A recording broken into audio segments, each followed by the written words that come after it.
What's the point of doing nothing? Admittedly, I've made a bold move.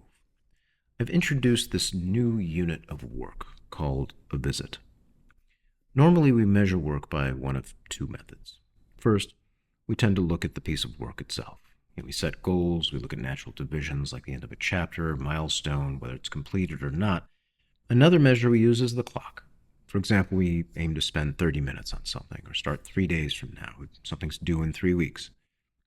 But now I'd like to introduce this visit. In short, it's about showing up to something and then deciding what to do then. But a little bit more detail. What you do is you show up to it or bring it to yourself, preferably with distractions set aside, for at least one single deep breath worth of time. And that's it. Maybe you do a little, maybe you do a lot, maybe you do none of it. You can stop anytime you feel like, including immediately after that single deep breath. Okay, but then how is this not a waste? What's the point of doing nothing? To illustrate, I'd like to describe a visit where you wouldn't normally find the measures of work, and namely, in a board game. In the evenings, I like to enjoy at least a few moments of leisure, if not longer. One night, I'm looking at the shelves, and a particular game is calling out to me. It's been a while since I'd played it, so I know I'll have to skim the manual and get back up to speed, and together with a full playthrough, it's going to take a few hours.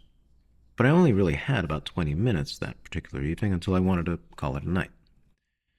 Rather than avoid it entirely, I paid a visit.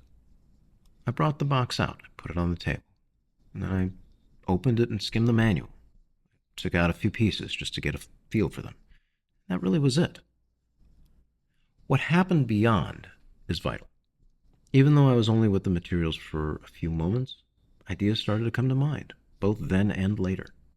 Thoughts about what I knew, didn't know, next possible steps for setup, more, all started to bubble up, consciously and unconsciously. In other words, the next visit was primed. By that next evening, I was able to set up faster, strategize more smoothly, and get into things. And the same principle applies to work, skills, habits, projects, and much, much more.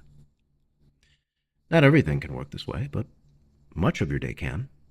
You can create a whole world around this type of work, and it's a much gentler path than either of the other two methods. Many of my students and clients have found a huge relief that they can do this in many different parts of their lives. Creatives, those with anxiety, ADHD, and many others in particular have found this useful. If you're interested in learning more, check out wavesoffocus.com/free PDF. It'll describe how you can try out a visit-based system of work, even with just one single thing in your life. My name is Kourosh Dini. I'm a psychiatrist and psychoanalyst, and I've been working on this for years. It's helped me break away from depending on deadlines, others reminding me, and even when I don't feel like doing something, in a way that is not about forcing myself or just starting, as some recommend. I encourage you to give this a try, and if you do, I'd love to hear what you think about it in the comments.